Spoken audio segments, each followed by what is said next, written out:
Mesdames et messieurs les parlementaires européens, mesdames, messieurs, aujourd'hui, nous devons poser un constat effrayant. Le droit à la vie des femmes, leur droit à l'autodétermination et à l'intégrité sont bafoués au vu et au su de tous dans un espace politique, l'Union européenne, dont la Charte des droits fondamentaux établit pourtant que l'égalité entre hommes et femmes doit être assurée dans tous les domaines. Depuis des décennies, sous prétexte de respecter des convictions religieuses ou politiques qui minorent les droits des femmes, la stigmatisation et la criminalisation de l'avortement ont grignoté les droits fondamentaux de la moitié de la population européenne. Comment en est-on arrivé en Europe à ce que des médecins laissent dans leur hôpital mourir des femmes enceintes pour ne pas devoir interrompre une grossesse, même si le futur enfant désiré n'est pas viable? Comment en est-on arrivé à mépriser à ce point la vie des femmes, tout comme leur intégrité, tant physique que psychique? La réponse se trouve en partie dans cette petite brochure qui fait l'état des lieux sur les restrictions et les progrès en matière d'accès à l'IVG et donc de santé des femmes en Europe.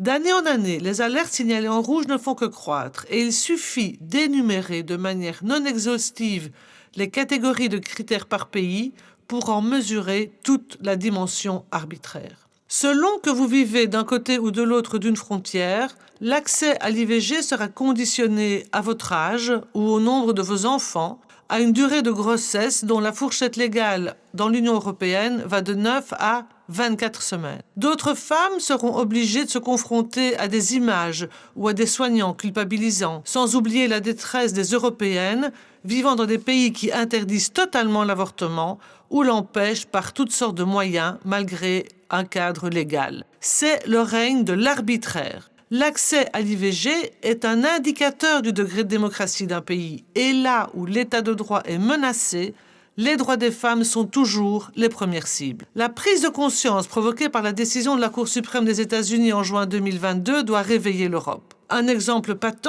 qui démontre que la restriction des droits des femmes est une conséquence directe de la violation de l'état de droit, en Pologne, après sa prise de contrôle par le parti au pouvoir, c'est aussi la Cour constitutionnelle qui, le 22 octobre 2020, a interdit l'avortement en cas de maladie ou malformation grave et irréversible du fœtus. Résultat, depuis, 6 femmes enceintes sont décédées faute de soins. C'est inacceptable.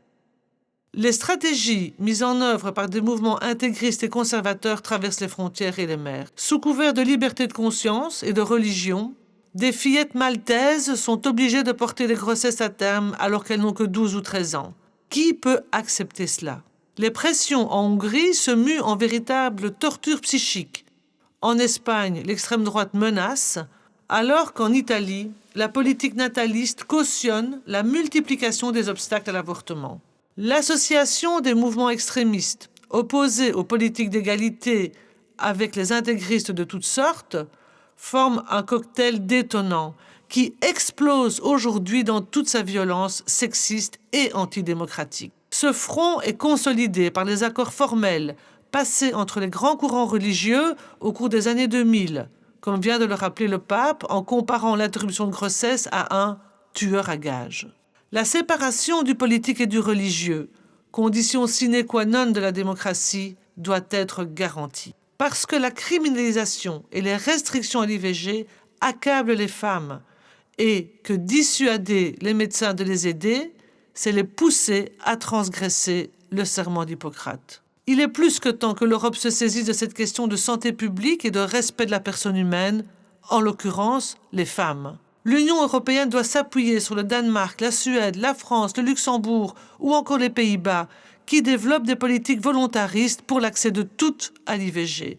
Celles-ci doivent être généralisées et garanties par l'Union européenne, car l'interruption de grossesse n'a rien à voir avec une judiciarisation ou le code pénal des États. C'est des droits fondamentaux qu'il s'agit, des droits européens fondamentaux, reconnus par les traités et les conventions internationales. Le droit à la santé, le droit à l'intégrité physique et psychique, le droit à l'autodétermination et enfin simplement le droit à la vie pour toutes les femmes, indépendamment de leur nationalité ou de leur pays de résidence. L'avortement est un droit fondamental. Abortion is a fundamental right.